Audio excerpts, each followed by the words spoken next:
Les gars, j'espère que vous allez tous bien. Content de vous retrouver aujourd'hui. C'était une bonne semaine Ligue des Champions. Le Real qui perd, le PSG qui perd aussi sur la fin.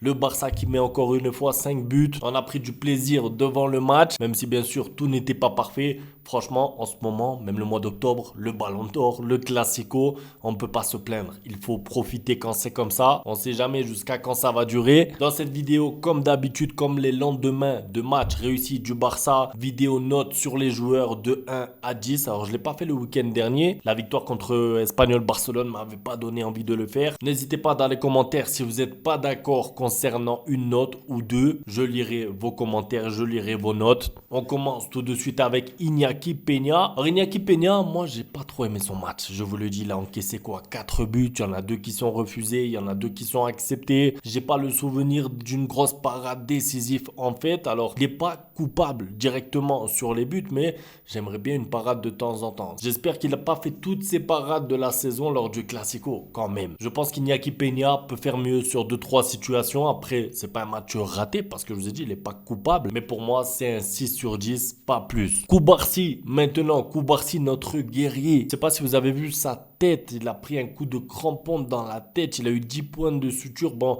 je vais pas vous partager la photo. Il a fait encore une fois un gros match très bien placé. C'est-à-dire qu'à chaque fois que le Barça n'arrivait pas à faire le piège du hors-jeu, c'était la faute de Martin. C'est pas Koubarsi. Très intelligent comme d'habitude. La relance, c'est parfait. Un 7 sur 10. Il est juste dans la continuité. Ça veut dire qu'il est régulier. Et c'est ça la force de Koubarsi aussi. C'est d'arriver à enchaîner les bons matchs et limite de nous faire croire que c'est normal. Je rappelle qu'il n'a pas encore 18 ans. Inigo Martinez, maintenant buteur. Je suis tellement content pour lui. Il mérite de marquer quelques buts comme ça au cours de la saison. Et surtout, il est en train de se transformer en menace sur coup de pied arrêté. Parce que quand tu vois que pied gauche qui peut centrer, tu as Rafinha, pied droit, tu as Pedri, tu as aussi Lamine Yamal qui peut centrer, corner, coup franc. Avoir un joueur de tête comme ça capable de débloquer les matchs, c'est important. Pedri maintenant, alors Pedri, moi je ne l'ai pas trouvé aussi à l'aise que les matchs précédents, mais c'est aussi pour une question de poste. Parce que comme il a joué un petit peu plus haut, il a joué le rôle du numéro 10 parce que derrière lui, il avait De Jong avec Casado. J'ai l'impression que Pedri manquait un peu d'espace, qu'il était un peu trop haut sur le terrain. Est-ce qu'il serait finalement pas meilleur dans le double pivot? Je pense que oui. Maintenant, pour la rotation, le fait de faire tourner, de mettre Dani Olmo sur le banc, c'était important de jouer comme ça.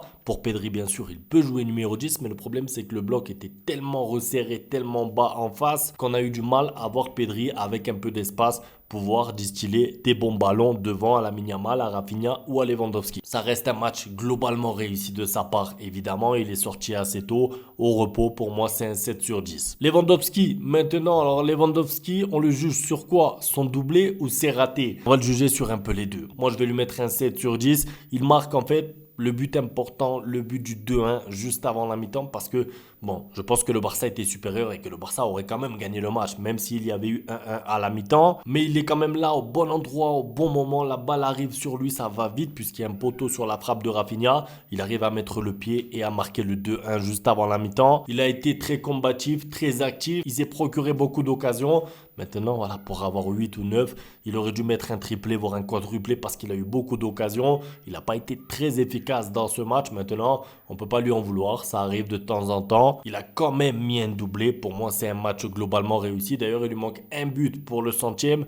Je pense que ça arrivera lors du prochain match du Barça en Ligue des Champions. Rafinha, maintenant, Rafinha qui est sur sa continuité à stats. C'est-à-dire qu'il continue de stater presque à tous les matchs, que ce soit par la passe, par le but. Il est décisif avec un but aussi aux abords de la surface que je trouve quand même pas facile à mettre. Si vous voyez le ralenti, il y a le gardien à côté, il y a un défenseur, il y a un petit trou, il arrive à la mettre parfaitement où il faut, la balle tendue, le gardien ne peut même pas plonger. Il touche le poteau sur un corner, il est passeur décisif pour le premier but. Match complet de sa part, peut-être un petit peu un manque d'efficacité parce qu'il a eu une ou deux situations aussi en première mi-temps ratées, mais globalement c'était encore un bon match. Rafinha pour moi, c'est un 7,5 sur 10. Marc Casado, encore une fois un match complet de sa part, j'ai beaucoup aimé son match. Franchement, je sais qu'on parle des joueurs offensifs parce que quand le Barça marque 5 buts, forcément, on parle de qui? Lewandowski, doublé. Lamine Yamal, des dribbles. Rafinha, buteur et passeur. Mais le match de Casado, encore une fois dans l'ombre, franchement, des tacles pour récupérer des ballons, du jeu vers l'avant, des changements d'aile, match complet,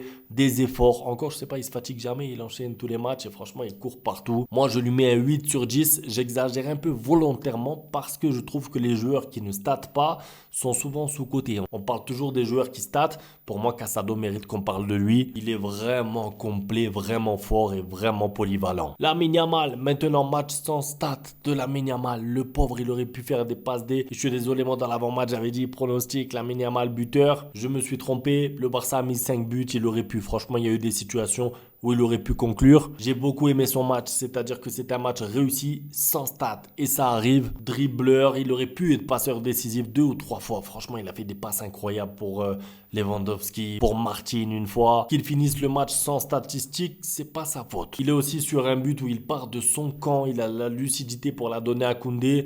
Il y a des joueurs de son âge, après avoir dribblé un ou deux joueurs, ils auraient tiré ou ils auraient tenté quelque chose, l'exploit individuel. Il a la lucidité pour la donner à Koundé et ensuite ça fait but. Donc Lamine Yamal, c'était pour moi un match plein de sa part, un bon 7,5 sur 10. De Jong maintenant, alors De Jong ça va être je pense avec Martin les deux seuls joueurs qui vont être en dessous de la moyenne. Moi De Jong je vais lui mettre un 4 sur 10.